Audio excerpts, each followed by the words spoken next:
little something different for me today. I've never done one of these in a hotel room before, but there's a first for everything. Look, today the video is just going to be on checklists for kind of our race. So there's 7 weeks left now. 7, that's number Glen. 7 weeks left to the Delirious West. We have the reason I go through a checklist and put a checklist together is the key is the last kind of week of the race. There's already going to be enough stress and enough pressure, and the last thing I want to be doing is running around going all over the place trying to figure out what I didn't get in place and what I should have had in place. So I kind of come up with a checklist and get it in place ready before I actually go to the event.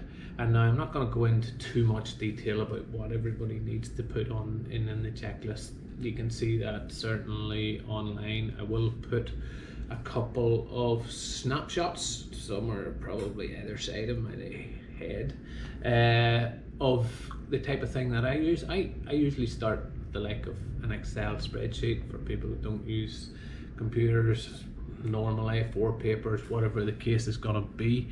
Put them together, have them in place. The key thing that your checklist should be doing is one, everything that you need to organize, everything that you have to kind of book. It gives you an idea of when you need to have that in place and what you have, and then you can just run through and check it to make sure that's done. So I kind of break down my checklist into kind of 2 parts, probably a 3rd part this year. It's usually organization, so that's anything from flights, accommodations, transport, car hire. This year it's camper van hire, start accommodation, end accommodation, anything that I need to book, any nutrition that I need to organize and get here beforehand. All them things I'll stick into an organization column. I'll put a couple of headings along the top, and you'll see it looking at the pictures at either side. Kind of date required, some notes briefly on just what's involved and what I need to order. Then the dates ordered, date received, whether I own it or whether I don't own it. That type of things I put in, and you can tweak your list or your checklist to suit yourself. If anything you don't need in it, don't be putting it in. It should be simple, it should be relevant to you as a person. You just want to make sure that you have all the important stuff in it. The other kind of section then is the gear. So just socks, shorts, tops, all the gear you're going to need. Trekking poles, race number belts if you're using them, and I highly recommend you use a race number belt. Saves you doing the pins and taking pins off and everything off every top that you change, because after 4 days you probably don't want to be wearing the same top. Just a thought. So right down to lube, all the bits of gear then that I need to do, I'll put on the other section of the spreadsheet, and the checklist. And then again, same process once I've got it booked, whether I need to kind of order in some socks or whether I need to order in shorts to kind of give me, this is the deadline date that I need to get this booked by. It keeps me kind of accountable, it keeps me focused on when I need to book it, so that it's here on time. But the key is getting it here on time. So I know coming up to my race this year, I have had the fortunate of being off this last 4 or 5 weeks, so I'll be working right up tight to the race. Fly out the day before the race, and then it's pretty much come back, lift the gear and head off to the race on the Tuesday morning. So I know I'm not going to have much time in between it, so if I don't have everything kind of here for 2 weeks before the race, before I go and do that last shift, I'm really going to struggle. So the organisation is especially key thing. One other thing that you might not have already in place and that you definitely need to get in place is the bib maps. So the Biblium track, the maps, we have to have a hard copy of them. Just having it on your phone or on your watch isn't enough. So probably have to track them down, but again, it just gives you anything that's got time or you need to get it booked in, it gives you that time and that process to do it in. So look, it's a real simple effective way of taking stress and pressure out of the race. I don't know how many.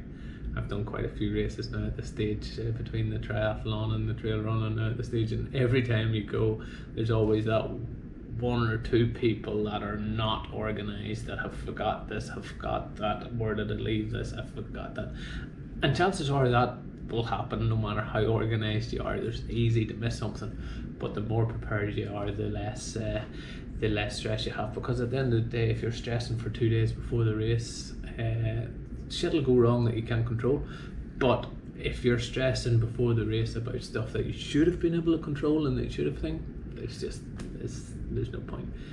Put a checklist together if you haven't already. I'm sure a lot of you have a similar one that they just use from every race, whether it's everything in the same box and you just take it out and make sure it's all still in there. Whatever way and process you do it, I highly recommend that you just, if that is the process of taking out the stuff out of the box, I would have a look in that box, make sure everything's still in it from the last race you've done and that you're still all set. So that's really all I can say about the checklist. It is important. There is a million of them online for the ultra running scene. Google 100-mile trail run checklist and you'll get a load up.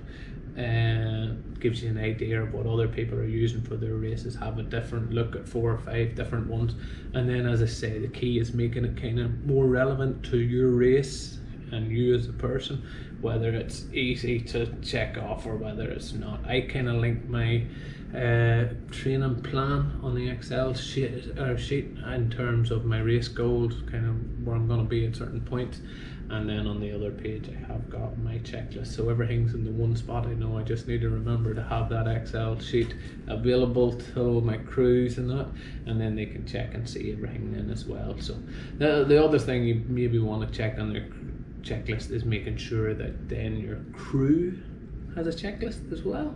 You know what you're going to do, the things that you can break it down into as many things as possible. But again, if your crew knows exactly what they're doing and what they're giving you and when you're going to be there and what you're going to be doing at that stage, it makes their life less stressful, which in turn makes your life less stressful, because you're going to be running a lot and you don't want much stress.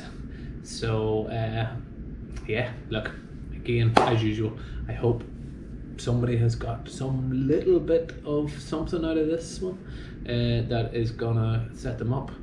7 weeks is getting really close now at this stage, so if you are doing the Delirious West, I hope your training's going really well.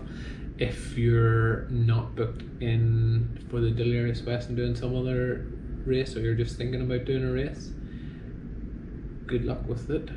Get a checklist.